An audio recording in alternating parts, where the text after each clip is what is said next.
क्या वसुंधरा राजे सिंधिया को कोई बड़ी जिम्मेदारी मिलने वाली है? प्रधानमंत्री नरेंद्र मोदी और पूर्व सीएम वसुंधरा राजे सिंधिया की मुलाकात के आखिर क्या मायने हैं? क्यों महारानी फोटो शेयर करके ये बताना चाह रही है कि पीएम से मुलाकात हुई है और बहुत जल्द अच्छी खबर आने वाली है? वसुंधरा राजे को लेकर क्या बड़ी खबर है, उस पर चर्चा करेंगे। और चर्चा इस बात पर भी करेंगे कि क्या नरेश मीणा और समरावता कांड के बाद अब पूरी कांग्रेस एकजुट होकर विपक्ष पर दावा बोलने वाली है क्या?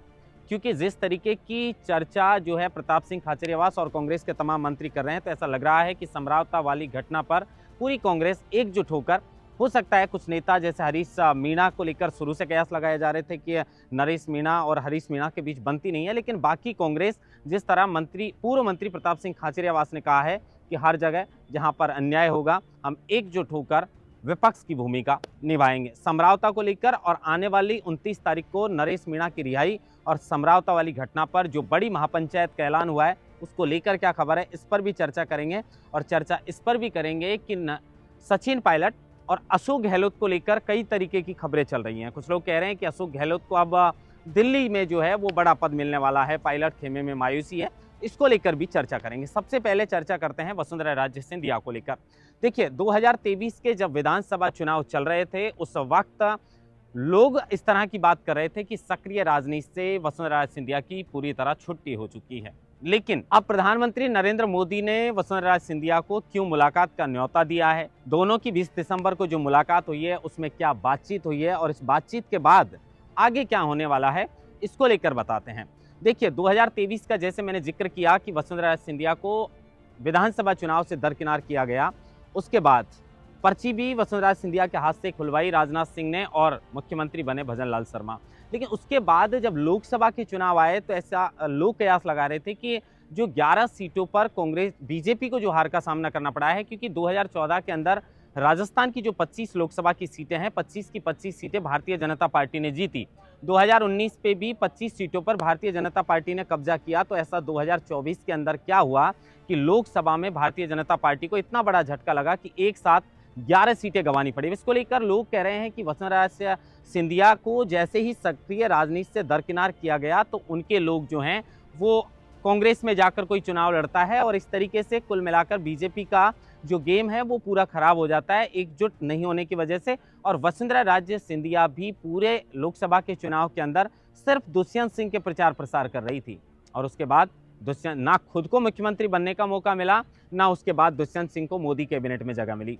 तो अब इस मुलाकात के बाद जिस तरीके से कुछ दिन पहले खबरें चल रही थी कि अब सक्रिय राजनीति से वसुंधरा राजे सिंधिया का एंड हो चुका है और अब उन्हें कहीं का राज्यपाल बना दिया जाएगा। लेकिन प्रधानमंत्री नरेंद्र मोदी से जो मुलाकात हुई है उसके बाद ऐसी चर्चाएं हैं कि नहीं, अभी सक्रिय राजनीति में फिर से वसुंधरा राजे सिंधिया लौटेंगी।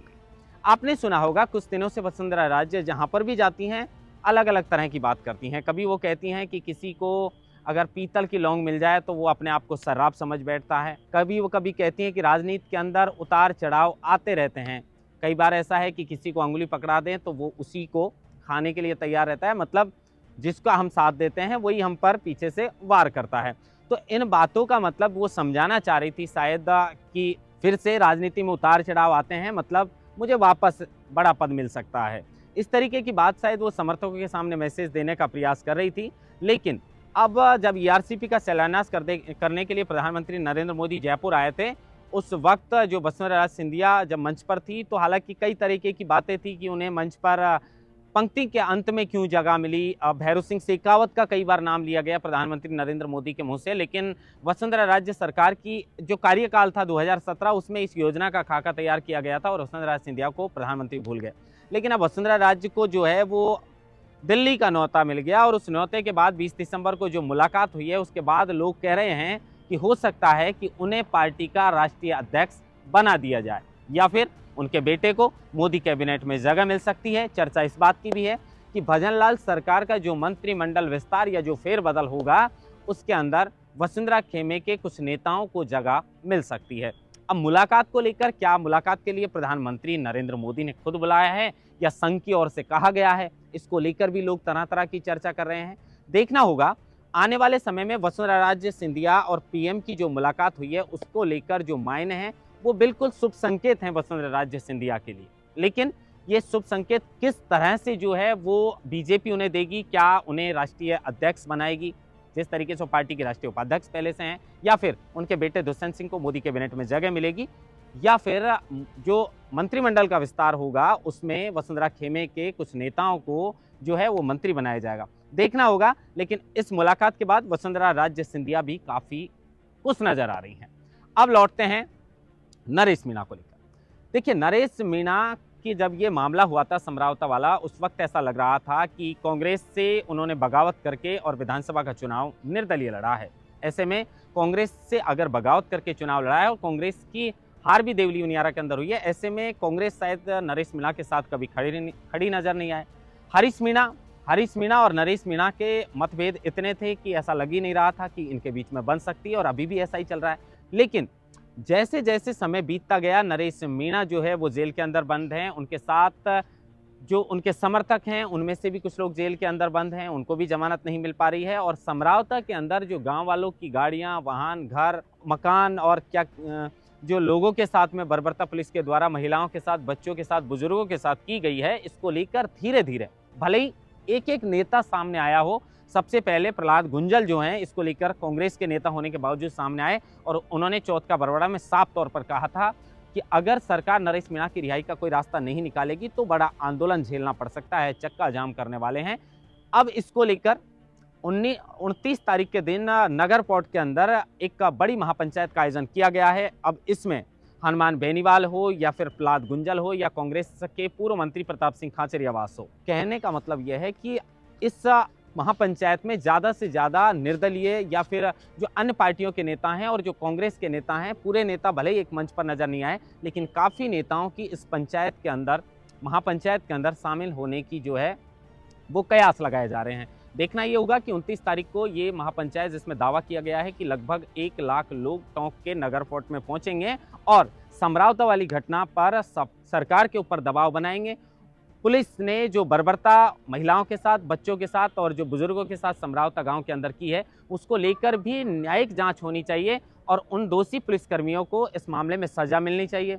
दूसरी मांग यह है कि जो लोग नरेश मीणा के साथ जेल के अंदर बंद हैं, उन्हें जल्द जमानत मिलनी चाहिए, केस वापसी होनी चाहिए और नरेश मीणा को भी जल्द रिहा करना चाहिए। आंकड़ा जो लोग बता रहे हैं कि 1 लाख से भी ज़्यादा लोग वहां पर पहुंच सकते हैं। देखना होगा कि 3 दिन बाद समरावता के अंदर नरेश मीणा वाला जो कांड हुआ था उसको लेकर ये कितनी बड़ी महापंचायत का आयोजन होता है और इस पंचायत के बाद क्या नरेश मीणा की रिहाई, समरावता गांव को न्याय और जो नरेश मीणा के समर्थक जो जेल के अंदर बंद हैं उनकी रिहाई के लिए कोई रास्ता निकलेगा या नहीं। इसके बाद लौटते हैं सचिन पायलट और अशोक गहलोत के ऊपर। कुछ लोग कह रहे हैं कि सचिन पायलट खेमे में मायूसी है, लेकिन ऐसा कुछ नहीं है। सचिन पायलट भी कांग्रेस में हैं, कांग्रेस के एक लोकप्रिय नेता हैं, तो वहीं अशोक गहलोत भी कांग्रेस के नेता हैं। 3 बार वो सूबे के मुखिया रह चुके हैं, मुख्यमंत्री जैसी बड़ी कमान वो 3 बार इस प्रदेश की संभाल चुके हैं। तो ये राजनीति के अंदर उतार चढ़ाव बिल्कुल आते रहते हैं और इसमें ऐसा नहीं है कि एक नेता को अगर कोई बड़ा पद मिल जाता है तो दूसरे नेता का कद घट जाता है या दूसरे खेमे में मायूसी होती है। अब अशोक गहलोत को ऐसे पहले भी बहुत बार हुआ था कि हार के बाद दिल्ली के अंदर उन्हें बड़ा पद पार्टी के अंदर मिला था। अब इसको लेकर अब चर्चा है कि अशोक गहलोत 3 बार जिस तरीके से प्रदेश के मुख्यमंत्री रहे हैं, वो कह सकते हैं कि गांधी परिवार के 3 पीढ़ियों के साथ उन्होंने राजनीति की है।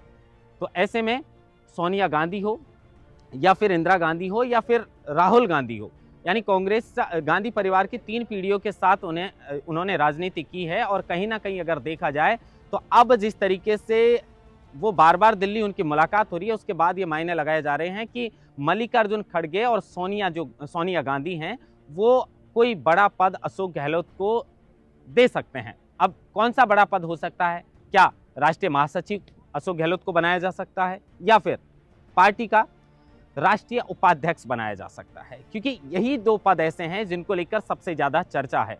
महासचिव सचिन पायलट भी हैं, ऐसे में कयास लगा रहे हैं कि या तो पार्टी के राष्ट्रीय उपाध्यक्ष का पद अशोक गहलोत को आने वाले समय में मिल सकता है और या फिर पार्टी का राष्ट्रीय महासचिव जो केसी वेणुगोपाल है उनकी जगह, क्योंकि उनको काफ़ी समय से वो राष्ट्रीय महासचिव के पद पर हैं। ऐसे में आने वाले समय में ऐसी चर्चा है मुलाकात के बाद कि हो सकता है कि अशोक गहलोत को जो है वो राष्ट्रीय महासचिव का या फिर राष्ट्रीय उपाध्यक्ष का पद मिल जाए।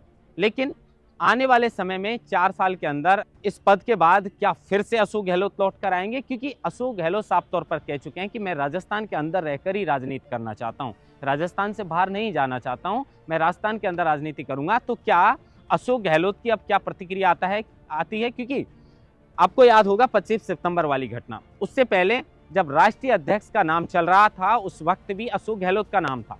लोग कह रहे थे कि सचिन पायलट को राजस्थान का मुख्यमंत्री बना दिया जाए और अशोक गहलोत को केंद्र में वहां पर जो है पार्टी के अंदर कोई बड़ा पद मिल जाए। राष्ट्रीय अध्यक्ष के पद की चर्चा चल रही थी, लेकिन उस वक्त भी एक लाइन का प्रस्ताव नहीं होने दिया और सूबे के मुखिया पूरे 5 वर्ष तक अशोक गहलोत रहे। बात अलग है कि फिर पार्टी की हार हो गई, 75 के लगभग जो है वो सीट आई है। ऐसे नहीं कह सकते कि करारी हार हुई है, लेकिन कांग्रेस जो है वो जिस तरीके की बात कर रही थी कि हम रिवाज को बदलेंगे, वो रिवाज बदलने में कामयाब नहीं हो पाए।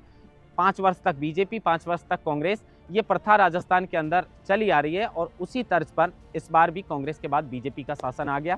तो अब चर्चा है कि आने वाले समय में कांग्रेस जो है वो अशोक गहलोत को कोई बड़ा पद दे सकती है।